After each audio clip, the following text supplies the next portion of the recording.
പുതിയ വിവരങ്ങൾ അറിയിക്കാൻ വേണ്ടിയിട്ടാണ്. ഇവിടെ വ്യാപകമായ വോട്ട് കച്ചവടം ചില ശക്തികൾ നടത്തിക്കൊണ്ടിരിക്കുകയാണ്. അതിന് നേതൃത്വം നൽകുന്നത് ചില മന്ത്രിമാരും വളരെ ഉത്തരവാദിത്തപ്പെട്ടവരുമാണ്. അതിൻ്റെ ഒരു കൃത്യമായ ചിത്രം നിങ്ങൾക്ക് കാണണമെങ്കിൽ ഇന്ന് ഉച്ച സമയത്ത് പള്ളിക്കുത്ത് വരെ പോയാൽ മതി. പള്ളിക്കുത്ത് ഒരു പെന്തക്കോസ് വിശ്വാസിയായ ഒരു വ്യക്തിയുടെ വീട്ടിൽ ഇവിടെ ബഹുമാനപ്പെട്ട പാസ്റ്റർമാരെയൊക്കെ ഭക്ഷണത്തിന് ഒരു സ്ഥലത്തേക്ക് വീട്ടിലേക്ക് വിളിച്ചിരിക്കുകയാണ്. 2 മന്ത്രിമാരാണ് അതിൽ പങ്കെടുക്കുന്നത്. സ്വാഭാവികമായിട്ട് നമുക്കറിയാം, ഈ ക്രൈസ്തവ മേഖലയിൽ ഈ കുടിയേറ്റ കർഷകർക്കുണ്ടായ വിഷയങ്ങളാണ് ഞാൻ നിരന്തരമായി ഉന്നയിച്ചു കൊണ്ടിരിക്കുന്ന ഒരു പ്രധാന വിഷയം. ആ വിഷയം കൃത്യമായും അവരുടെ ജീവിതത്തിൻ്റെ അനുഭവത്തിൽ ഈ വിഷയത്തിൽ സത്യസന്ധമായ നിലപാടെടുക്കുന്നത് PV അൻവറാണ് എന്ന തിരിച്ചറിവ് കേരളത്തിലെ കുടിയേറ്റ മലയോര കർഷകർക്കും സാധാരണ മനുഷ്യന്മാർക്കും ഉണ്ട്. അതിപ്പോൾ അവരെ ഭയപ്പെടുത്തിക്കൊണ്ടിരിക്കുകയാണ്. ഞാൻ രാജിവെക്കുമ്പോൾ എനിക്ക് പറയാമായിരുന്നു, ഞാൻ തന്നെയാണ് മത്സരിക്കുന്നത്. പിണറായിക്കെതിരെ നിലമ്പൂരിൽ ഞാൻ മത്സരിച്ച് പിണറായി സത്തെ തകർക്കുമെന്ന് എനിക്ക് പറയാമായിരുന്നു.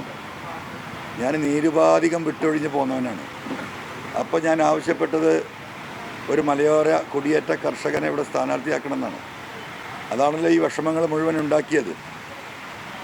അപ്പോൾ സ്വാഭാവികമായിട്ടും ആ ഒരു വിഷയം ഇവിടെ ചർച്ച ചെയ്യപ്പെടുന്നുണ്ട്. എന്തുകൊണ്ട്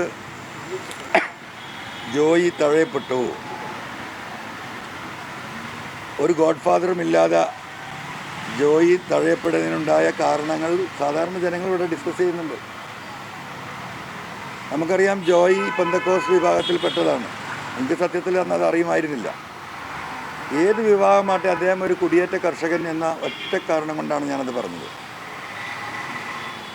ഈ മലബാരത്ത് കുടിയേറ്റ കർഷകരും സാധാരണ കർഷകരും അനുഭവിക്കുന്ന വിഷമങ്ങൾ അവരിൽപ്പെട്ട ഒരാൾ പറയുമ്പോഴാണ് അത് ഉള്ളിൽ തട്ടി പറയുക.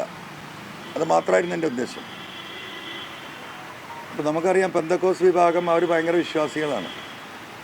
അവരുടെ ജീവിതം തന്നെ പ്രാർത്ഥനയാണ്. ക്രൈസ്തവ വിശ്വാസികളിൽ സാമ്പത്തികമായി കുറച്ച് പിന്നോക്കം നിൽക്കുന്ന സാധുക്കളായ മനുഷ്യരുമാണ് ഇവർ. അപ്പോൾ അവരെ വില കൊടുത്ത് വാങ്ങുക, അതൊരു ചതിപ്രയോഗത്തിലൂടെയാണ് ഇന്ന് ഉച്ചയ്ക്ക് അവർക്ക് ഭക്ഷണം അറേഞ്ച് ചെയ്തിരിക്കുന്നത്. അപ്പോൾ അവരുടെ പ്രയാസങ്ങളും പ്രതിസന്ധികളും മുതലെടുക്കാൻ രാഷ്ട്രീയ കച്ചവടം നടത്താനാണ് 2 മന്ത്രിമാർ ഇവിടെ വന്ന് ഈ ചുറ്റുപാടിലുണ്ട്. അത് നിങ്ങളൊന്ന് പരിശോധിക്കണം, പത്രക്കാരൊന്ന് പരിശോധിക്കേണ്ട വിഷയം തന്നെയാണ്. അപ്പോൾ എന്നും ഈ പറയുന്ന പെന്തക്കോസ് വിഭാഗത്തിന് ഞാൻ 2016 ഇവിടെ വരുമ്പോൾ അവരുടെ ഒരു ശവസംസ്കാര പറമ്പിലേക്ക് അവർക്ക് വഴിയുണ്ടായിരുന്നില്ല.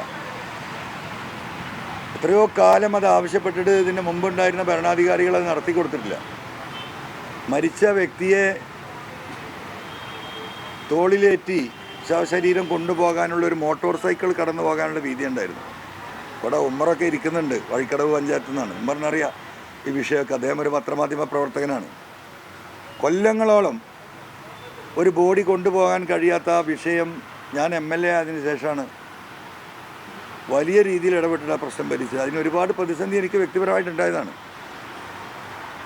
ഇവരുടെ ഒരു പ്രാർത്ഥനാ യോഗത്തെ തടസ്സപ്പെടുത്താൻ ഒരു വിഭാഗം ആക്രമിക്കാൻ ശ്രമിച്ചപ്പോൾ അവിടെ പോയി കാവൽ നിന്നത് PV അൻവറാണ്.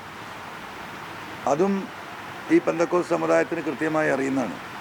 അപ്പോൾ സ്വാഭാവികമായും ഇത്തരം എല്ലാ വിഷയങ്ങളും കൂടി കണക്കിലെടുക്കുമ്പോൾ അവർ കുറച്ച് സാമ്പത്തികമായി പിന്നോക്കമാണ് എന്ന ഒറ്റ കാര്യം പരിഗണിച്ചുകൊണ്ട് അവരെ വിലക്ക് വാങ്ങാനുള്ള ഒരു വലിയ ശ്രമം ഇവിടെ നടക്കുന്നുണ്ട്.